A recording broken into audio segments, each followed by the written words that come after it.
Hi, I'm Amanda, and this is Kyle, and this is your opinion of... The Adjustment Bureau! The Adjustment Bureau!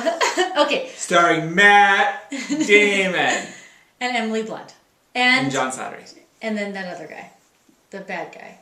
Who's always bad guy and everything. It's not Christopher Lee, is it? It looks like Christopher Lee, but it's the guy that looks just... Okay, so the Adjustment Bureau is about Matt Damon, who was an orphan National Senate candidate. Not National, State Senate. Well, for the National, there's no National Senate. Right. Well, he's not He wants to be the senator. state senator for New York. He's a congressman already. Right. And he loses his first Senate run. Yeah. Badly. He's a bad boy. And when he goes to... Democrat. And when he loses... Oh, yeah, I guess he's a bad boy. And a hothead. Yeah, gets in fights. And when he's preparing for his conciliatory speech, he runs into Emily Blunt in the men's room, and she kisses him. And this encourages him to go and tell the truth about campaigns. And somehow this gives him a really high rating for the next Senate election. Because he can tell it like it is. Yeah, he tells like it. I really didn't see how it changed their opinion. It didn't. It was a sob story. So where he missed being a liar. Yeah. I've been lying to you for several months, and then all the people are like, "We love you."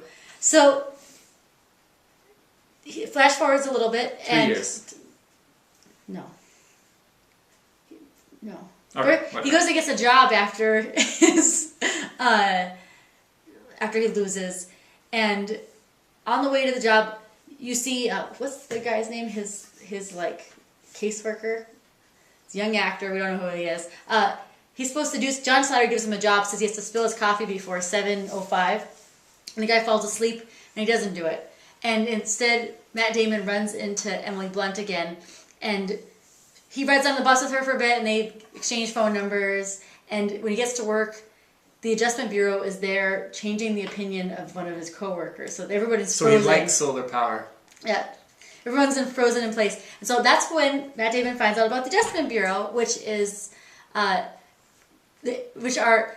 It's supposed to be God and the angels. God and the angels, right. They don't even really loosely saying it. They just don't want to say God. They just sort of wink, and nod, and you're supposed to figure it out for yourself. And that they have a plan. God has a plan for everyone. Yeah. And the angels carry out the plan. And they can't deviate from the plan. But Matt Damon falling in love with Emily Blunt deviates from the plan. Yeah.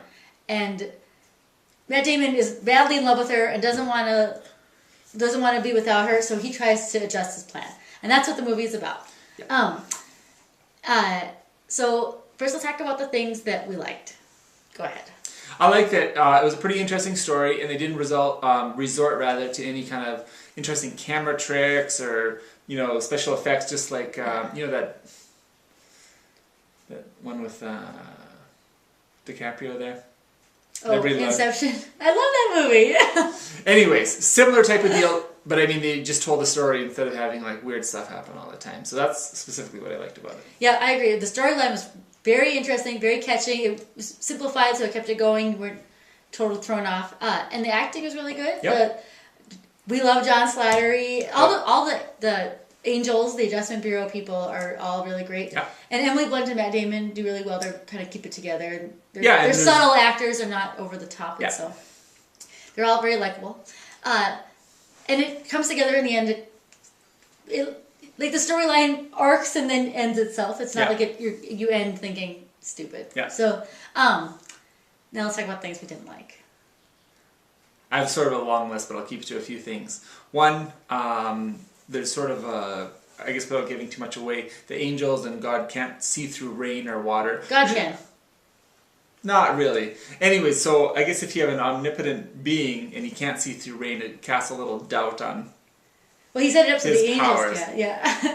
And it also so the moral of the story is that you basically can't beat God unless you're a liberal Democrat, and then you can outsmart him anytime. And the Daily Show shows up several times, and it's like.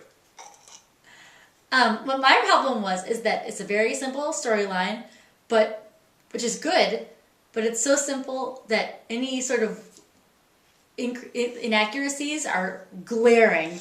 And so, the storyline, Matt Damon's an orphan and his brother and mother were killed. That storyline sort of doesn't make any sense. Like the mother and brother die on the same day, but the brother overdoses.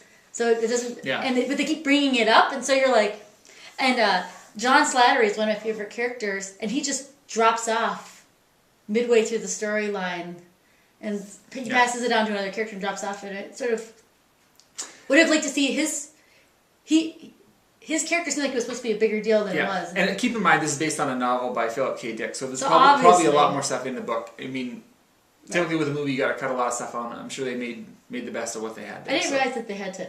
Oh, that explains. The other problem was at the very end they explained that they're God and the angels and what God's purpose was.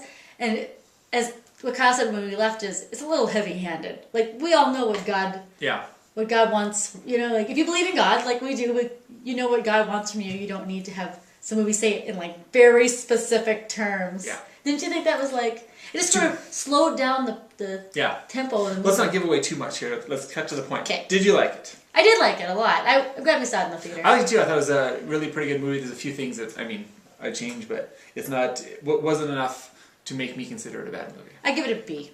Yeah, B minus. B minus? Really? I thought it was good. I thought it was a B. Hey, listen, it's glad it's not a C plus because Jon Stewart shows up twice. Typically, that's a D for me. So. He does? I don't remember. What's the second time? So the Daily Show shows up twice. Really? Oh. Yeah, whatever.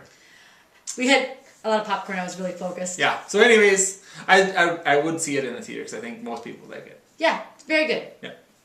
Cut. We're supposed to have a snowstorm tomorrow.